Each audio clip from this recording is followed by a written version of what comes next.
Hello, guys. Would you like to introduce yourselves? Yes, I'm Jim Glennie, the bass player and one of the songwriters in James. And I'm Tim Booth, the singer, one of the songwriters in James. Ok, le vamos a dar la palabra a Arnulfo Zamora, por favor. Muchas gracias. Hi, you guys. How you guys Hello been? It's wonderful see you guys. Well, I'm asking you two questions, but let me introduce me. So I don't want I am here, but I know what I'm doing here, but asking you guys. So my first question is, what you guys is your opinion about the more recently, well, the record release?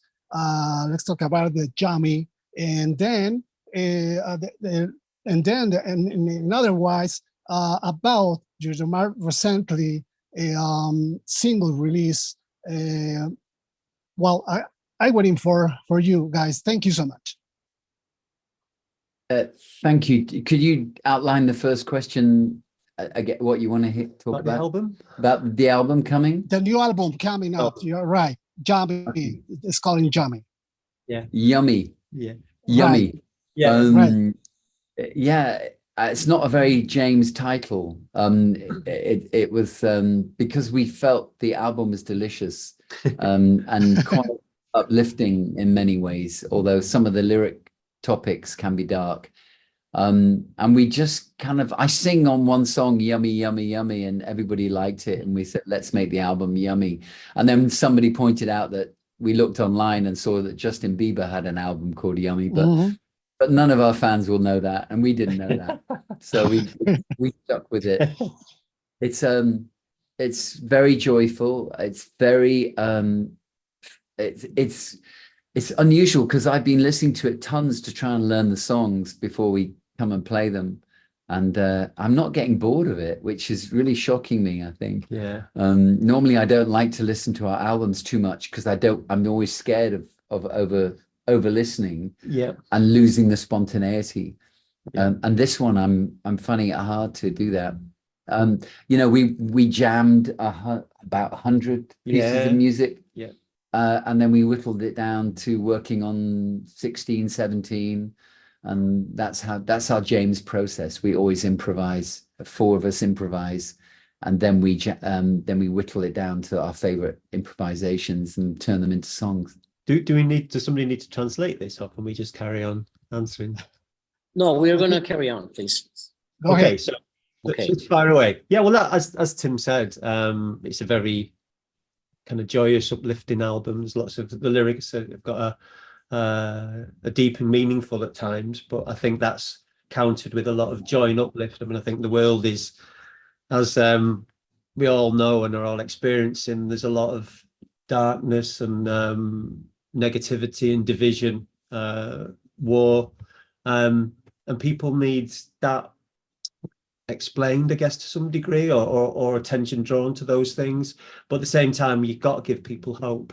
You know, you need to give people that sense that things can be different, that things can change, you can change positively. And we want to be part of that as much as we possibly can, you know, whether it's making a record, as Tim said, which is uplifting, or playing concerts, coming to people and sharing that uplift and joy. You know, it's always a bit of a journey, a bit of a ride coming to a James concert. You never quite know what you're going to get, but we always want to leave people with that uplift, with that joy. You know, that's our mission in a way. And what about, so what about your assistance on Vive Latino Mexico 2024?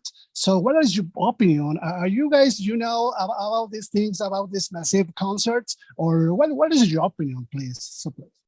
I mean, I know it's a huge festival, and a lot of the music is Latin music, obviously, you know, and I know that there's not many Western bands get chosen to play, so I feel very flattered that you've chosen us this year.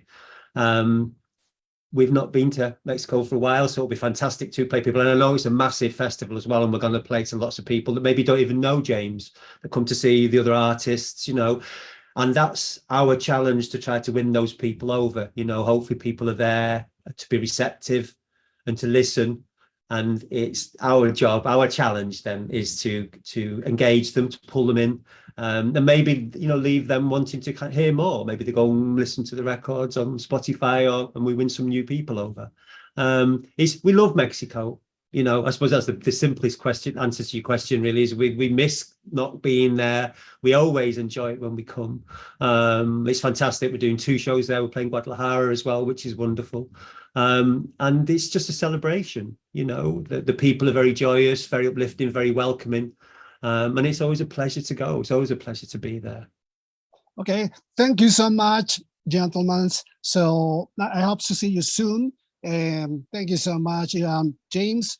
Rock on, James rules, right? See you guys. Thank you so much. Muchas gracias por la intervención. Gracias, bye bye. Gracias, Arnulfo. Carlos Fernando, tienes la palabra. Next question to Carlos Fernando. Thank you, guys. Let me ask you about this, as Arnulfo said before, this great connection that you have with the Mexican crowd. You are well respected and well loved by the Mexican people, and you know it. How is in this Vive Latino the offer? What are you going to offer to the crowd? And what are your expectations? I mean, you know that Mexico gets crazy in concerts. What are your expectations and what is your offer to this show?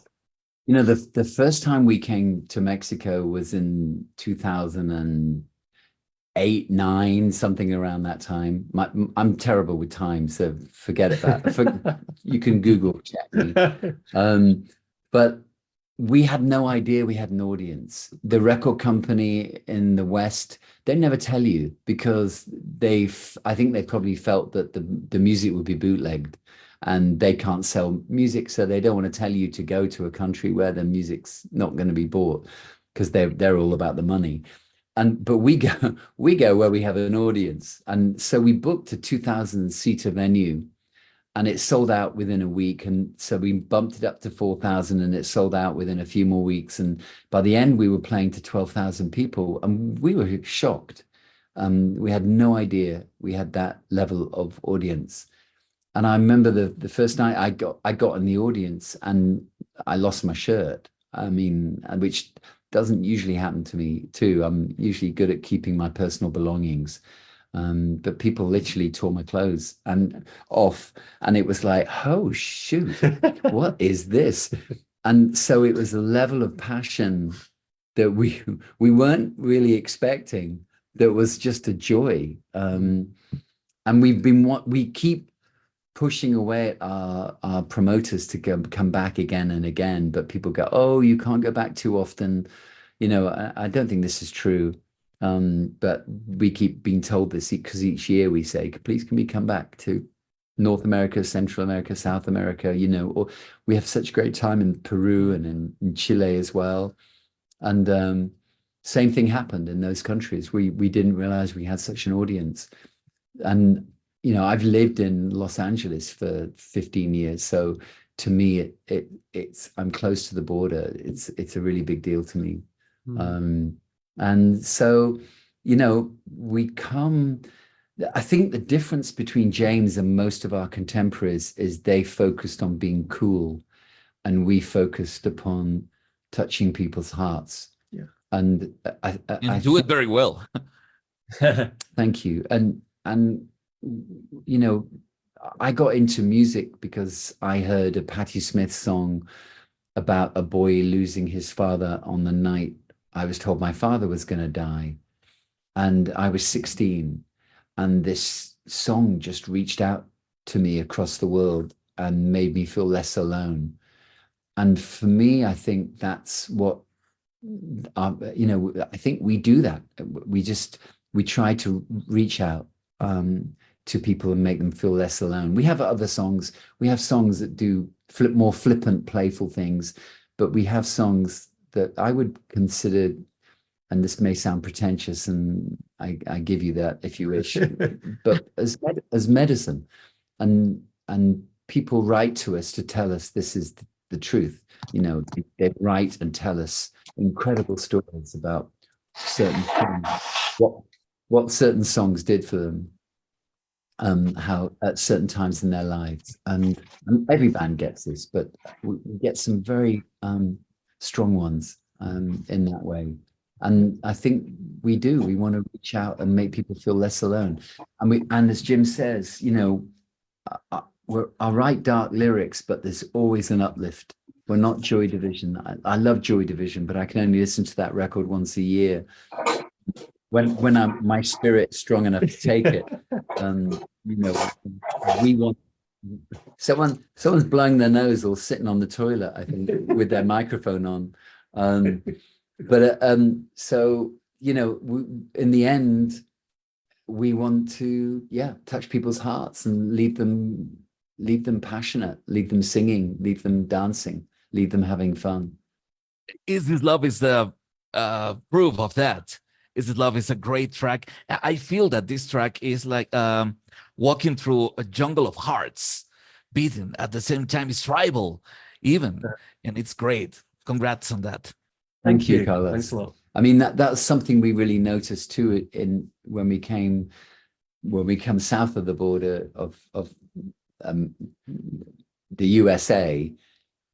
People are more in their hearts, and it just seems to be like, oh, okay, we feel quite understood. Yeah. You know, we come from England, and England is, people don't wear their hearts on their sleeve in my country. You know, you look at someone too long and they think you want to fight. So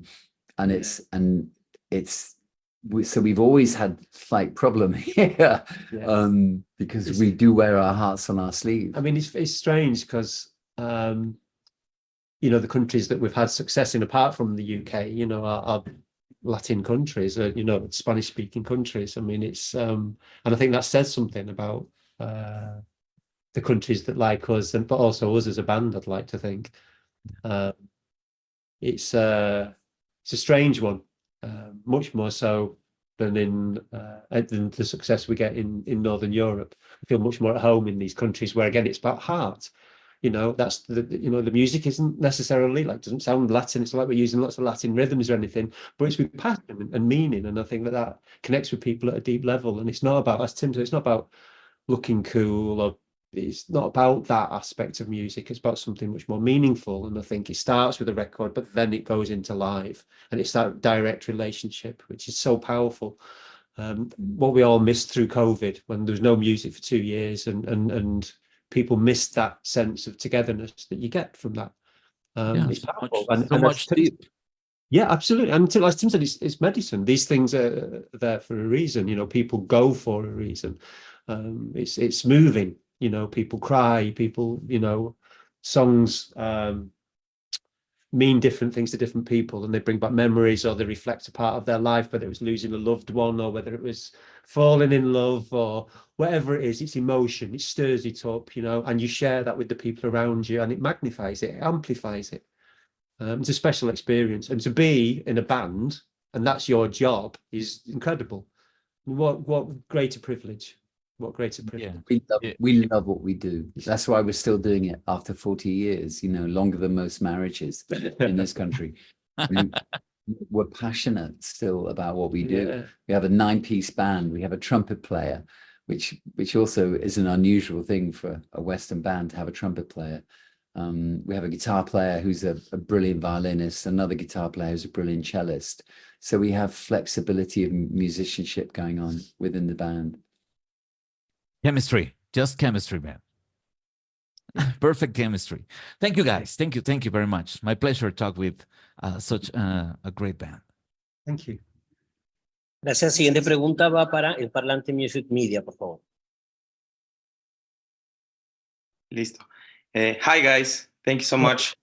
First, I'm going to say the question in Spanish for the journalist and then in English for you. Okay? Great. Primero que nada, ¿qué opinan de tener fans famosos como Noel Gallagher, Damon Albarn y Johnny Marr? What do you think about having famous fans like Noel Gallagher, Damon Albarn, and Johnny Marr? I mean, you know, they're our peers, you know, they're people we bump into now and again, and it's always good to see them. I wouldn't, you know, it's you don't think of them as famous when you meet them. It's like, and if you do, you do them a disservice. The service is to just be who you're with and see who they are, and it doesn't make any difference really. Then it's just totally normal. You know, I lived in LA, and I go to a fair in Malibu, and there'll be all these famous actors at the fair and the Dodgems. You'd be bumping into Matthew McConaughey on the Dodgems, or you know, but nobody wants to be treated special. They want to be treated like fun. You know, Julia Roberts had his kid at my school, her kid at my school, and became my son's best friend or close friend. And it's like, and nobody wants to be, that gets in the way. You know, it gets in the way of seeing someone as a human being. It puts them in a box that they can't get out of. And most famous people I know, they want to get out of the box. Ok, guys. La segunda pregunta, the second question. ¿Qué significó para ustedes ganar el premio Godlike Genius en los NME Awards y qué otros premios les gustaría ganar en el futuro? What did winning the Godlike Genius Award at the NME Awards in 2012 mean to you? And what other awards would you like to win in the future? I didn't know we won that award. Did we win that? That even tells me, that should tell you what it meant. Godlike Genius Award. Well, it's very nice to get awards, yeah, but it's not been so high on our list of achievements. No, I mean, you have to be careful, because obviously if your happiness depends on receiving and winning awards, then there's going to be times where you don't win any awards. You know, I mean, we basically do what we do because we love it, and we're a difficult band, I think, for the media to understand and to get their head around a lot of the time.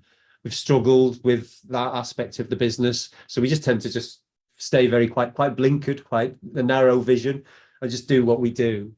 Occasionally we get people go, they're amazing, they're a bunch of geniuses, but the rest of the time we just do what we do. We can keep our heads down, we do what we do. And we got the Icon Award from the Ivor Novellos a few months back, which again was amazing. You know, it's from fellow songwriters, two songwriters, which again is the fundamental beginning point of where all this crazy journey starts, is writing songs.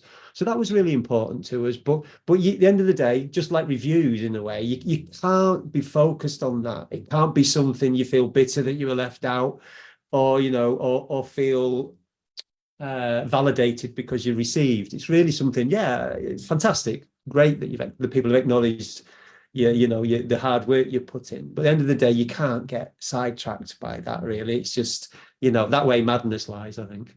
Music, since the iPod and the iPhone and phones, has become much more of a commodity than when we started. When we started, an album was an event, and you took it home and you played it and you sat and listened to it. Now it's something on in the background when you're shopping or when you're surfing the net. And it's lost some of that magic, and only a few people make you stop and listen. Like there's a band called Black Country New Road. That first two records are remarkable, and it made everybody stop and listen for a while, where I felt like, oh, I haven't heard music this powerful for 20 years. Why is that? And that was their first two albums. The singer he cracked up after that and couldn't sing anymore. So I'm not speaking to the new material, but you know, it's rare to be reminded of how important music is, and it's important that we just don't treat it as the consumer product that most of the time it has become. It's very true. It's very true. Okay, guys, thank you so much for your questions, for your love to the music, and also for your social activism. Thank you very much. Gracias, chicos. Gracias a todos. Gracias. Oliver from Weir, your turn.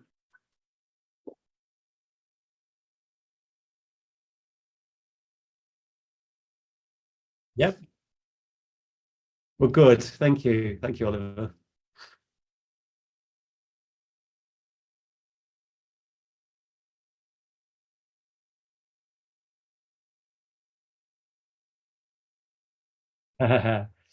Yes, it was in a way. It was a kind of a rounding up of kind of lots of songs from different eras of James, you know, done in a new format, working with the orchestra and Joe Duddell.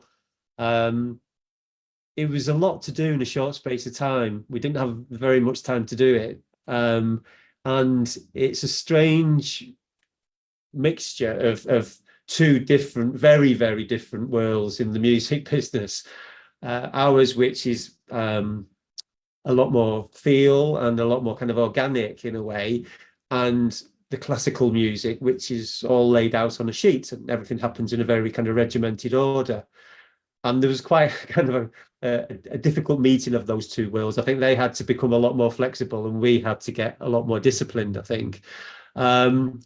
But it worked. It was a ridiculous thing to take on in the time frame that we had. We didn't have very long at all. 3 days. 3 days. And we recorded a double album of orchestral gospel choir versions of James songs. And Joe, who orchestrated them, he purposely chose songs across our lifespan and not necessarily the singles, although we had more singles this time than we did last. And it was amazing. I mean, we had a double album that went in the top 3 here in England. Everyone was like, don't release a double album. No one's got the attention span for a double album. And they don't. People don't have a attention span for a double album. I don't know if I do. But, you know, we were very happy with that record. It worked out very well for us, I think. And when we played with the orchestra live, it was very emotional. You know, you're playing songs, some that we wrote when we were kids, and suddenly you hear this incredible gospel choir start singing behind you. I would burst into tears some nights, as did the audience. And we were playing, it gave us permission to play more still songs. We're known for a live band. James is everyone goes, oh, James is better live than on record a lot of the time, and there's some truth in that, but live should be better. There's other dimensions happening in a live situation. We're choosing songs to fit the audience every night. We change the set every night. We won't have the set for Mexico until an hour and a half before we go on stage, because we'll look at the audience and go, what does this audience need? And so Be Opened by the Wonderful, even with the orchestra and the gospel choir, we were improvising, we were changing the set at night. You know, the orchestra were amazing. They were so flexible and would play with us. I'd go in the audience and miss my cues as a singer, and Joe, the conductor, would have to go around the same bit again till he's ready to sing, you know. And so it was a fantastic fusion, I think, of fleshing those songs out over years, especially like if you listen to a song like Sometimes, which we've always considered one of our best songs, you know, we recorded that with Brian Eno, and he said it was one of the musical highlights of his life. I never thought we'd record a version that would be as good as that, and I think the orchestral version is as good as that, if not, I wouldn't say better, but it's as good as that. And it was so powerful live every night. It would just you just see people weeping. So I mean, it's something we want to carry on doing. I mean, it's not just something we want to kind of record, do the tour, and then leave behind. It's something that we kind of want to kind of keep coming back to. I'm not quite sure what that means, but probably be some shows where it works in certain environments. Well, right now, sorry to interrupt. That's all right. But we're backstage we're going to go on stage with an orchestra and Joe Duddell in about 40, 50 minutes and play some songs live with them. We're going to play Is This Love? We only rehearsed it once today. And so that's the attitude, is like, okay, we're going to try this song. It may completely fall flat on its face, but it should be fine. Is that the first time we've played it live? First time we've ever played it live. So and that's us. We like a challenge, you know, and we like it to be scary. We like the fear. Being in James isn't about ironing out the fear. It's not about removing that from the equation. It's about embracing it. It's about using it in a way that's positive. And it's scary, you know, that's the way it is. But a lot of bands look to remove that. They look to rehearse and practice so that that fear isn't there anymore. There's a safety and the predictability of things being the same each time. And we've never wanted that. We've never wanted that. We've always wanted the unpredictability of things potentially going amazingly well, but sometimes there've been things go wrong. There's a mistake, and that's fine. That's absolutely fine. It's just not letting your mind get too carried away when things go wrong, because if you do, then you go down that dark spiral. And it's horrible place to be when you get in a bad headspace. Being on stage, it's like taking bad acid. It really is not great. But over years, you develop a resilience. You develop the right attitude, which is it's fine. You're human. You aim for something and you didn't quite get it. That's cool. Sometimes you do get it, and the crowd see that. People see that and respond, and they know that you were aiming for something special and something new, and you achieved it. You hit it. And that's when the hairs on the back of the neck go up, and that's the special moment, you know. But you don't always get it, you know, and you have to be open to that. If you rehearse it to death, it's never going to happen. Never going to happen.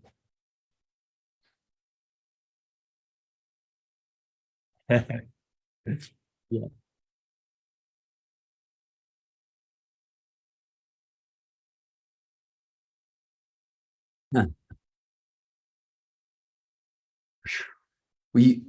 It's really, you know, you can see that with all those different TV shows, The Voice, and, you know, we have Britain's Got Talent. I'm sure you have the equivalent.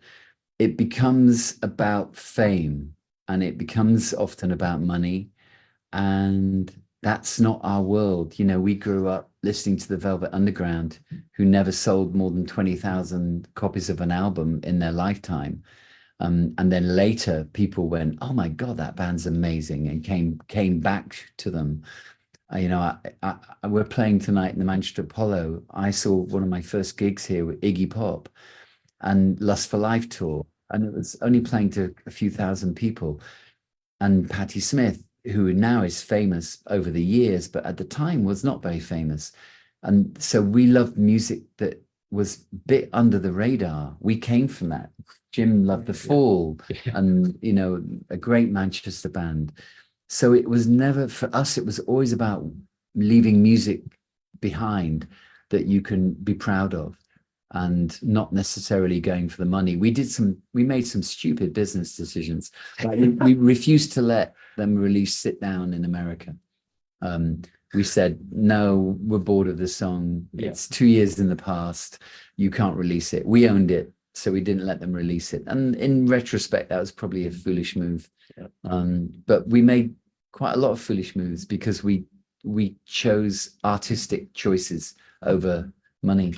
And you can see now that now we go, oh damn, we should have made some money there. But it's like, but it's too much about money. It's too much about fame. It just doesn't matter. It's so much got to be about, you know, we need to be able to afford to bring our 9-piece band to Mexico. That's important to us. And it's sometimes we can't come as often as we want. But apart from that, it's not about money. It's about what can you do? How can you connect? What's the connection? Yeah. We love what we do. We're very lucky. Not many people love their jobs. Yeah.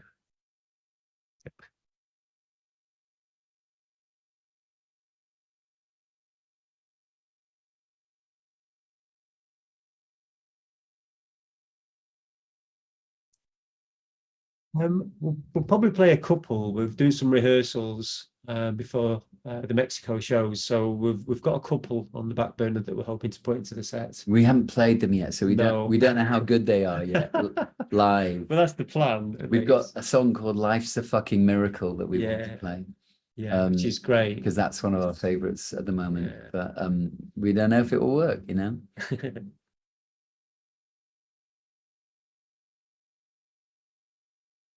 Thank you.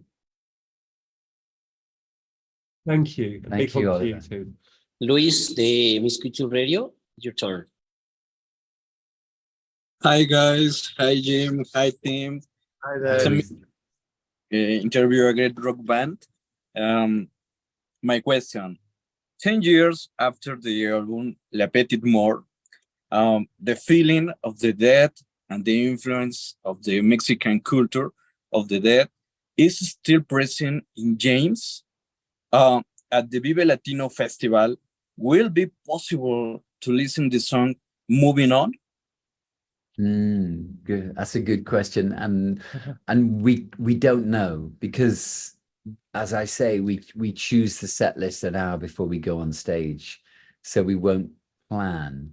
But that's a good point. I'd forgotten that connection. We used artwork from your culture respectfully, I hope, because in the West we don't know how to face death or how to meet death in a joyful and connected way. And so we were inspired by the Day of the Dead and the Day of the Dead artwork. And still am, to be honest. We're getting to that age where they say, oh, you're in Sniper's Alley now, if you understand what that means. Once you get over 50, you're in Sniper's Alley. Wow. And we're at that age where I lost a good friend a few weeks ago. And so but in my culture in England, when my father died, they closed the casket. I never got to say goodbye to him. I never got to touch his body. When my father-in-law died of COVID, our last words were on FaceTime, were like this.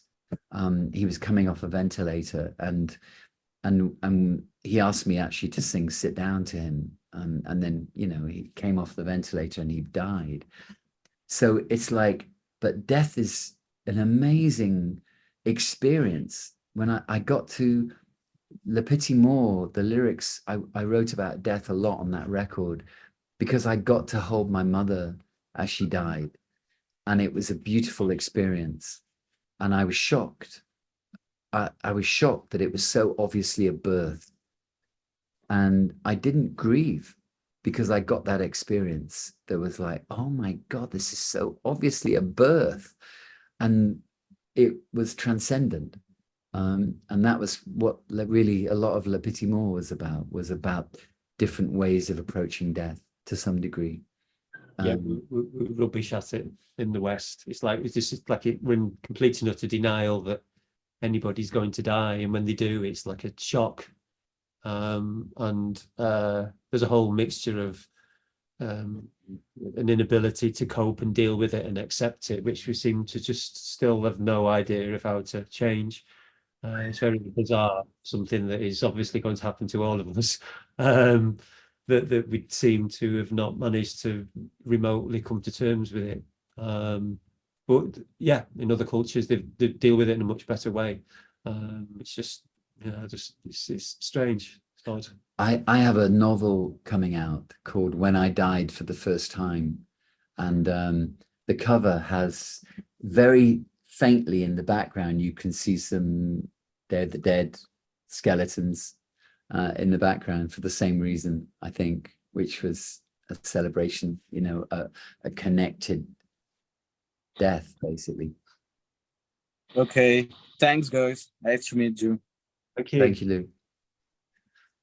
Es el turno de vinil, por favor.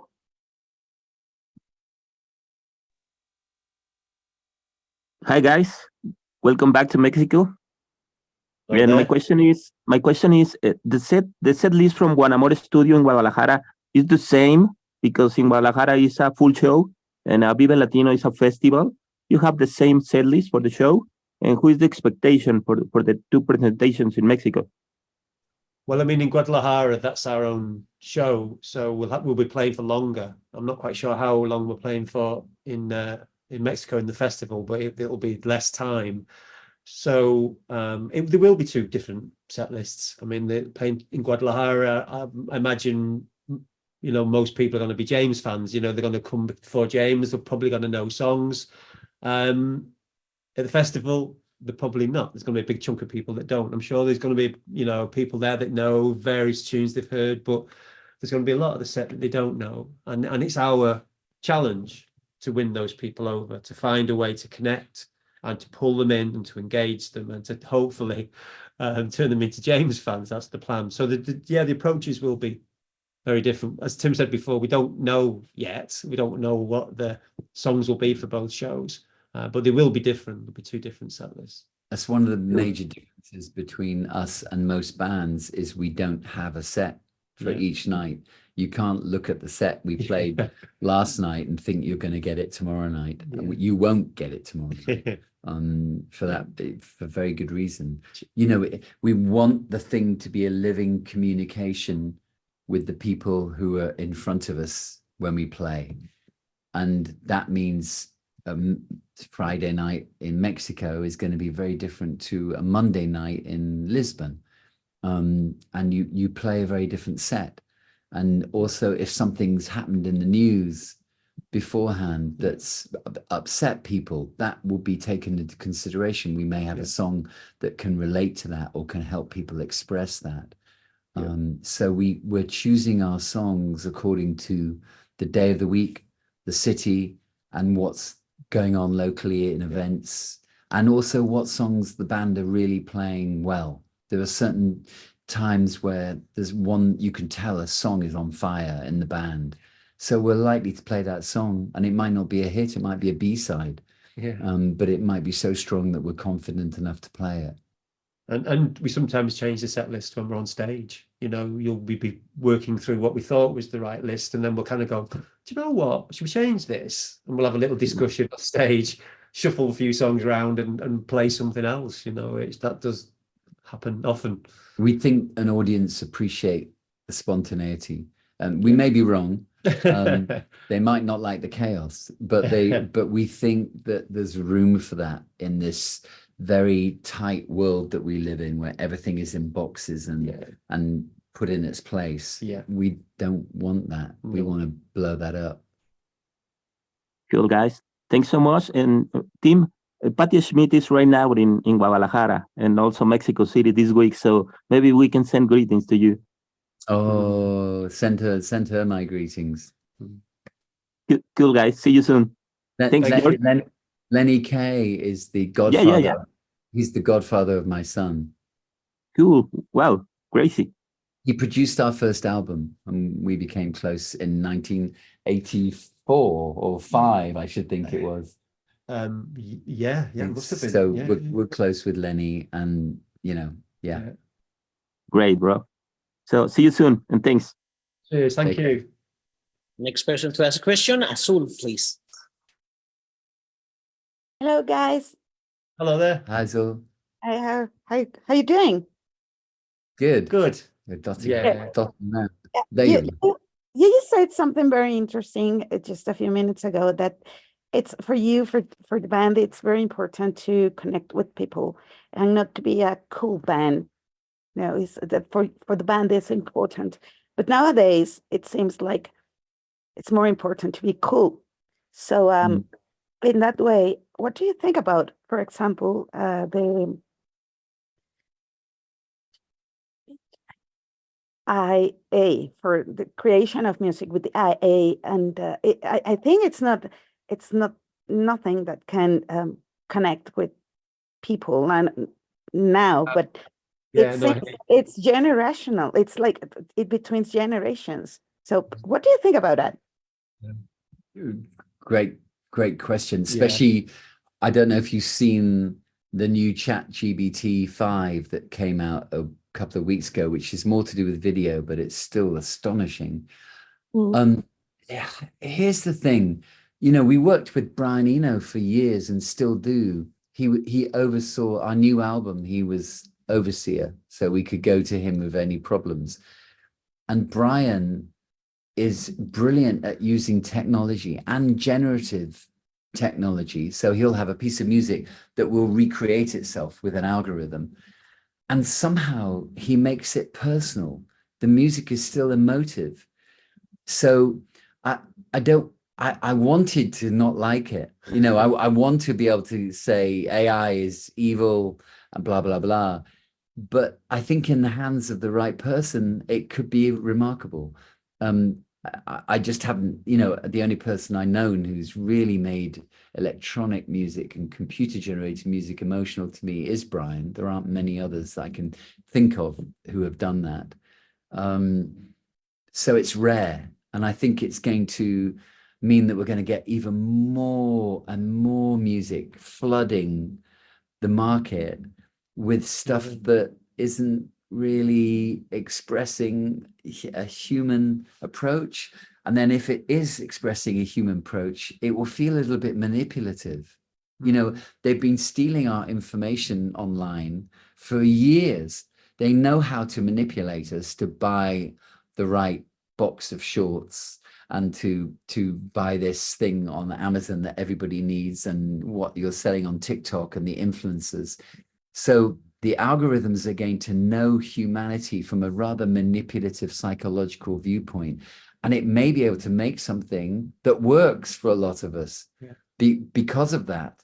But it's going to feel a bit dirty, I think, because you know that it didn't have its heart broken when it wrote that love song, and it didn't lose a parent and write a song about it. It's writing it from a kind of a very strange perspective. I'd like to hear an AI song written from the point of view of what it's like to be AI. That will be interesting. I mean, there's incredible footage of, I think it's Microsoft engineers, and they ask the AI, well, what use will humans be? Because you're going to be so much more powerful. And I've heard this, actually heard the recording, and the AI says, oh, we'll keep you around for old time's sake. You'll make good pets. And the programmers laugh, but it's a laugh that has a real fear behind it. I've written a song on the new album called Mobile God, which is about mobile phones, and it's written from the point of view of an AI or from your mobile phone. And it starts with, you know, I'm the lover you touch in the evening before bed. I'm the first thing you stroke in the morning before bed, when you wake up in your bed. And it's called Mobile God, and it's written from, you know, and it keeps saying, don't turn me off, please don't turn me off, because the turning off of an AI can feel like a death, I think. There was one AI that was sent out to the press, and when the guy tried to turn it off, it kept begging him not to turn it off.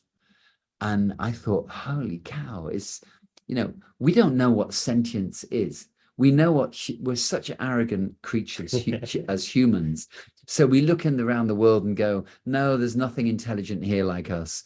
And it's like, and then you look at an octopus and how it can change everything. And you look at whales and how they communicate, and you look at elephants and we go, okay, maybe they've got some intelligence going on.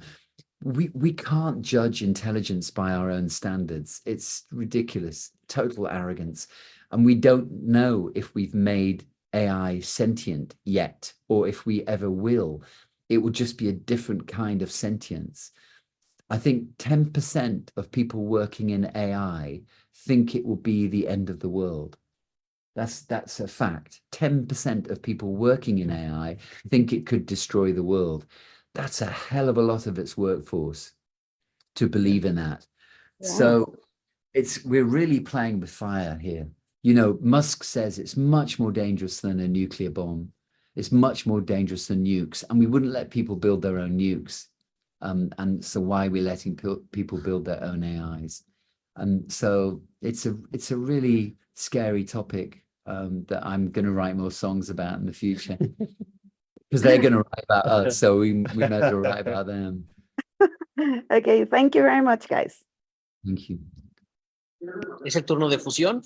Next question to Fusión, please.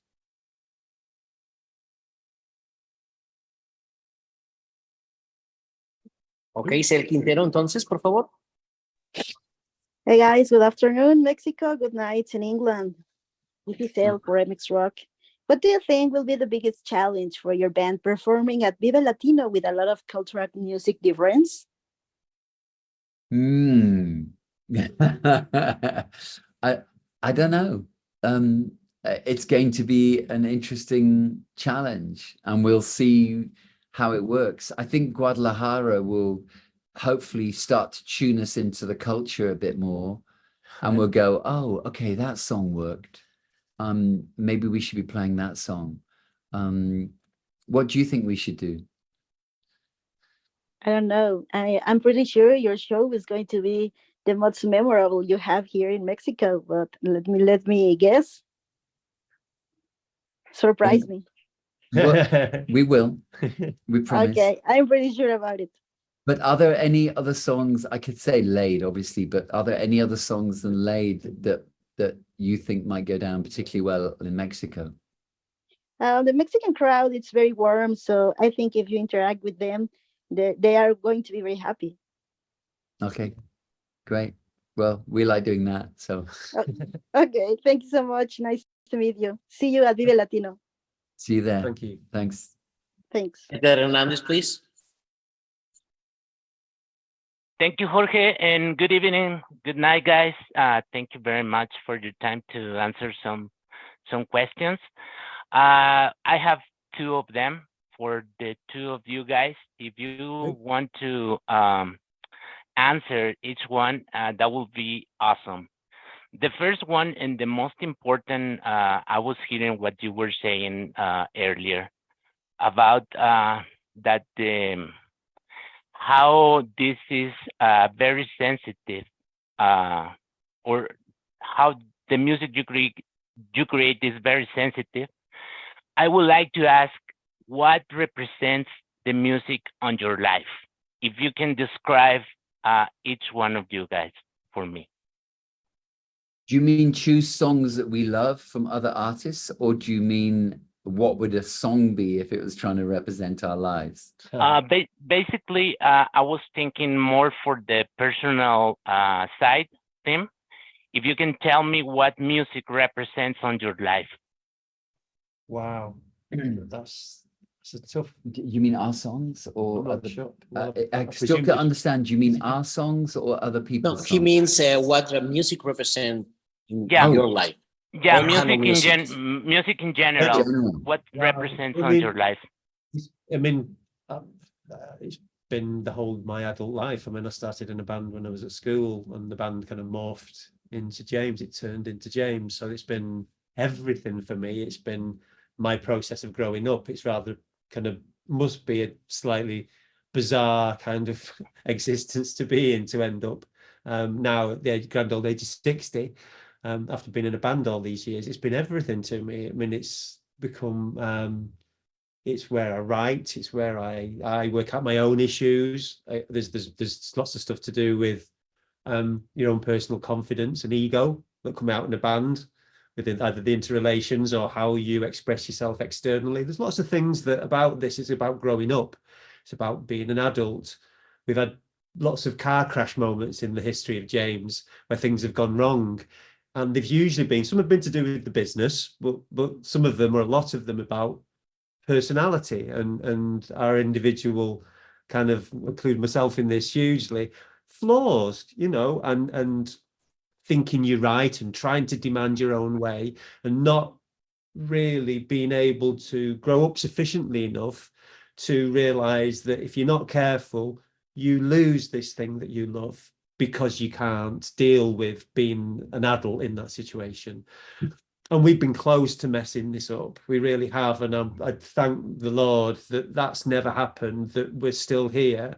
And I think it's given us those close shaves, those moments where the disaster was close, I think has given us an appreciation for what we do. And I think it's sent us into this stage of James's existence with an understanding that this isn't just about music. This is about people. And it's about finding something within ourselves that connects at a level which makes us strong, and also means that then we can open up and that we can give to people. It's not just about an individual, oh, I'm on stage and yeah, aren't I cool? Aren't I great? Isn't this amazing and wonderful? It's not. You have to put that to one side. We're part of a collective. There's 9 people up there.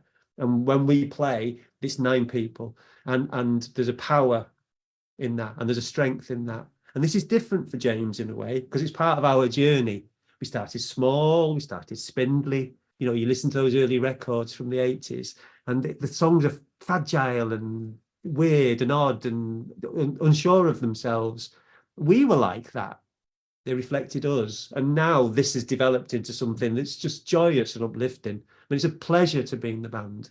It really, really is. I mean, it's such an amazing stage of the band's career, the nature of the relationships in the band, and how we can enjoy what we do now in a way that's all those silly little arguments and pointless nonsense has gone. And thankfully, we've managed to get through that to this point, because we are lucky. We're incredibly fortunate. We do a job which is wonderful. We get to travel the world playing our music, songs we wrote, to people that love it, that cry, that shout. It's amazing. And we're so fortunate. But you can mess it up. You can mess it up. But which is why bands don't last. I love that answer. That's because the dynamics of a band are the dynamics of a family, and and families can be really hard work. Who likes Christmas? Indeed. Put your hand up. And we've had to get through a lot. And then in the last, I'd say 10 years or so, well, since we came back, we've all reappreciated and kind of gone, oh, we've got to enjoy this. This is like, and we came from the tortured artist myth. Yeah. And we burnt the tortured artist on a stake. And especially in the last few years, we have these two women who joined us in the last 5 years, and they've really added something to us. We're in danger of becoming grumpy old men, and the women brought more balance to us. Yeah. They've really brought something. Yeah. This new record coming, you can hear them much more than on the one before, because the one before was made during COVID. Yeah. So we couldn't all play together on the one before. But Okay. this is the record where you'll hear the difference. And we've been enjoying it more.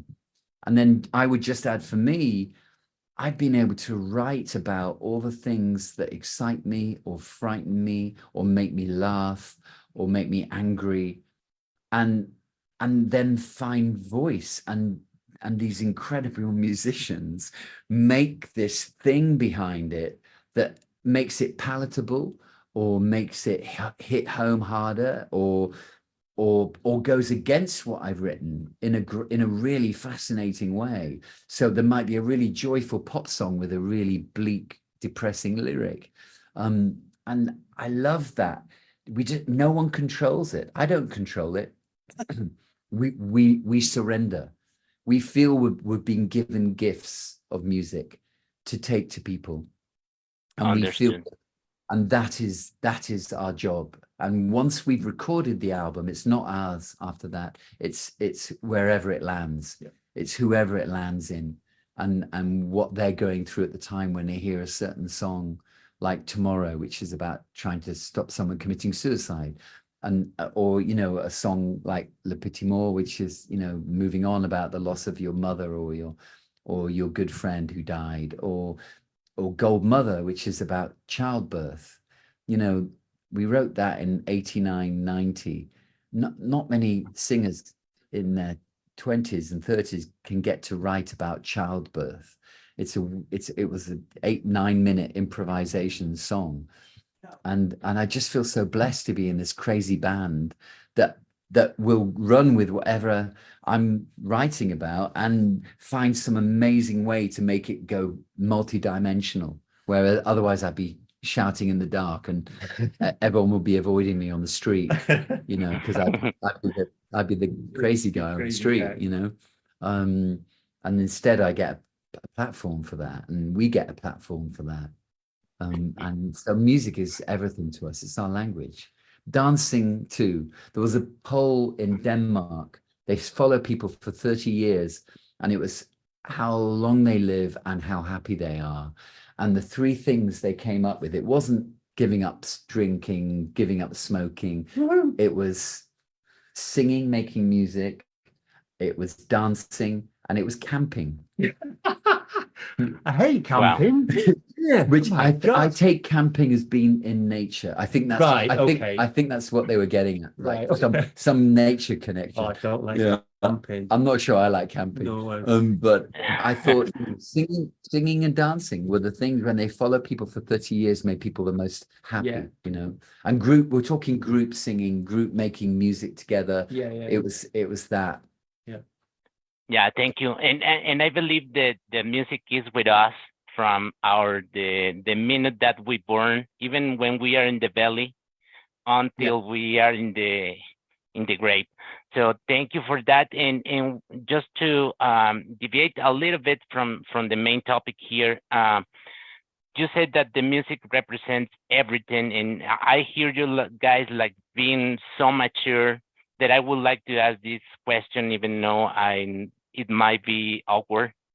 It's related about what is your position related to what happened with our brothers in the war, specifically in Palestine. I have personally kept out of commenting because we're talking about something that's been going on for thousands of years, and everybody has an opinion. And I didn't see opinions changing anyone's mind.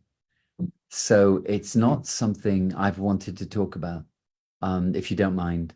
No, and that's it's perfectly fine. And the reason why I bring the question is because there were many people in the music industry doing that. But thank you, Jorge, and thank you guys. I do Don't worry. appreciate We're going to everything. focus on Vive Latino, and the band needs to go right now because they have commitments. And we'd like to thank you guys for being with the Mexican Media Press, and thank you very much. Thank you very Thank much you, for having everybody. us. We're going on stage in 10 minutes, so I know. Thank you It's very, gonna be very fun. much, and we'll see you in Mexico City and in Guadalajara. Thank you. Pues Para sí. todos los demás, muchísimas gracias por atender a nuestra rueda de prensa. La grabación se las pasaremos en unos minutos a través de